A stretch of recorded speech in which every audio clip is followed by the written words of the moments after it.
in the last 3 years or so, we've also had an opportunity to discover who was really serious about working profound changes in American society and who was not serious. This recent period has been, I think, a kind of a test of people's politics and of their character. To use some very unscientific language, we have learned who is for real and who is frontin', who is the serious left and who is the phony left, the people who aren't really about seeking social transformation, but rather are constantly looking for ways not to fight. I think all of you know who those people are in your immediate vicinities. I maintain that one important reason for the near total collapse of the left in 2000 and 2008 was because significant portions of what claimed to be progressive and anti-war really wanted only to declare victory over Bush and then fold up their tents. And not only did they not want to confront Obama, they wanted to make sure that nobody else did either. They became his left flank, and we are still having to wrestle with them. Despite all the nonsense that's going on among people who call themselves progressives and leftists, we are still among the more serious folks in American politics. What passes for politics in the corporate media is very much like TV wrestling, only it's not as much fun. As a kid, I liked TV wrestling. I was drawn into television wrestling by the late, great Bobo Brazil. He was the biggest black wrestler of his time, and he was extremely good looking. He had this great smile. And the whole idea, when I was a kid, the whole idea of him losing hurt me to my heart. And even though I knew that TV wrestling was phony, that didn't matter to me, because he was Bobo Brazil. His real name was Houston Harris, and he really was from Little Rock, Arkansas, but that didn't matter to me either, and it still doesn't matter. I also like the tag team matches because tag teams are twice as phony and therefore twice as funny. They are hilariously phony. Today's two-party politics reminds me of nothing so much as tag team wrestling on the television. Here's how it goes. The entire show is owned by one company. All the wrestlers work for the same company. The only real competition is about which wrestlers are going to be assigned to win their matches and who will be assigned to lose. Now, a wrestler like Bobo Brazil, who can engage the crowd and make them suspend their disbelief and imagine that the game is real, he is good for business, and therefore he's going to be allowed to win because that is good for the company. The company always wins because the company owns not just the wrestlers, they own the whole game and the television rights to it. At this juncture in history, Wall Street owns the whole major political party game. In fact, with Obama's election, Wall Street owns more of the Democrats than the Republicans because they paid more for them. The campaign contributions tell the tale. The ownership of the parties is an open and obvious fact, as open and obvious as the proprietorship of TV wrestling. And the phoniness of the game should be as obvious to everyone as is TV wrestling. Yet Americans pretend not to know that the political party players are owned by the same company. Much of the public eagerly buy into the fiction that real power is at stake in the major party political games. In 2008, however, the owners of the game, and I mean Wall Street, experienced a deep crisis that forced them to reveal that the two parties were not really antagonists at all, that they weren't actually on the opposite teams.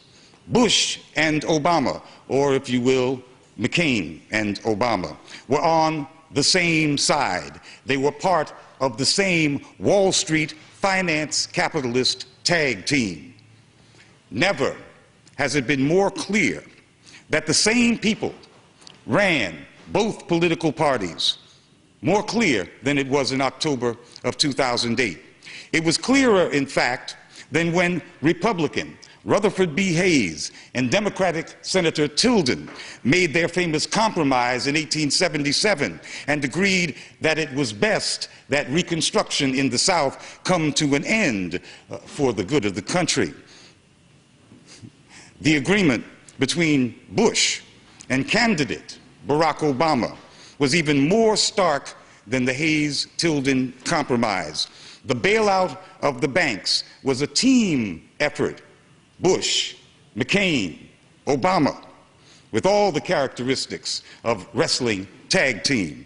You'll remember that George Bush's first attempt to bail out the banks was on a Monday. He failed. He lost the greater part of his own party and a whole bunch of Democrats, especially the more liberal Democrats. The Republican administration was pinned to the mat. They had threatened that failure to pass the bailout would lead to an unleashing of martial law and the end of capitalism as we know it. But the anti-bailout forces on Capitol Hill still wrestled them down. They put them in a double headlock and had Bush beat on that Monday. So what does Bush do? He starts waving his hands in the air and calling for his tag team partner to save him. And candidate Barack Obama jumps in and he tags Bush's hand and starts wrestling against his fellow Democrats. It was reminiscent of the great tag team match of 1994, I believe it was, when Bill Clinton tagged the Republicans to beat a majority of his fellow Democrats to pass the NAFTA Free Trade Act and to please the Uber bosses on Wall Street. How many tens of millions of jobs ago was that? In October of 2008, before even becoming president, Barack Obama intervened to sway the Democrats to pass the bailout on the Friday of the week that it had initially been defeated. A solid majority of the Congressional Black Caucus had been against the bailout on Monday, but by Friday, only 8 Black Caucus members were opposed. That was because of Barack Obama. He carried the day for his tag teammate, George Bush. Now that is great tag team work. And the process was begun that has led to the greatest transfer of wealth in the history of mankind, to the finance capitalists, the guys that own both teams and own the game of major party politics in the United States. Barack Obama then proceeded to put together a government that would continue in the tag team mode of operations in the economic and the war-making arenas. All of his most important guys were Wall Street and the Pentagon. This was not a transition of the outs to the ins. It was a continuity under the same management, Wall Street and its military enforcers. And in many ways, and it's not that we have any real choice. The world can either bring down the imperial monster or be destroyed by it. Humanity and imperialism cannot coexist. The imperialists don't have any choice in the matter either. This is not your grandfather's kind of imperialism. This is rule of finance capital. These are the people who create nothing and can only survive by rigging and manipulating markets and rigging the terms and even the scope of other people's production. And they do that at the point of a gun. And they do it by eliminating America's workers from their jobs in relentless race to the bottom. Some liberals maintain that the people who rule in the United States are making a big mistake by spending so much money on weapons of war. More money, in fact, than the rest of the world combined. But I say that they are not making a mistake. The United States is ruled by finance capital. They are the creators of nothing, the coercers of everything, the masters of rigging markets. For that, they need every bullet that they can get their hands on, and they still cannot defeat the tide of human resistance to their rule. They can't subdue one of the poorest, least developed countries on the face of the earth, Afghanistan. They can't subdue a nation that hasn't even had a government since the early 90s, Somalia. The United States has succeeded only in inflaming the whole of the Horn of Africa in an attempt to snuff out probably about 20,000 Islamic Somali nationalists, the Shabab. They need every bullet, and they still will not be saved by their weapons. But millions will die in the process of imperialism's inevitable demise. 5 to 6 million have already died in the eastern Congo alone. 5 to 6 million. That is approximately equal to the death toll of European Jewry under the Nazis. And that's just in one African country over the past 16 years. The bulk of those deaths are the result of military actions and invasions by 2 U.S. proxies of the region, Rwanda and Uganda.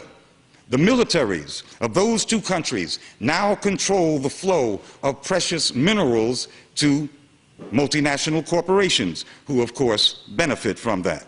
Those 5 or 6 million people are just a part of the price that imperialism extracts from humanity, but no amount of blood will save imperialism either.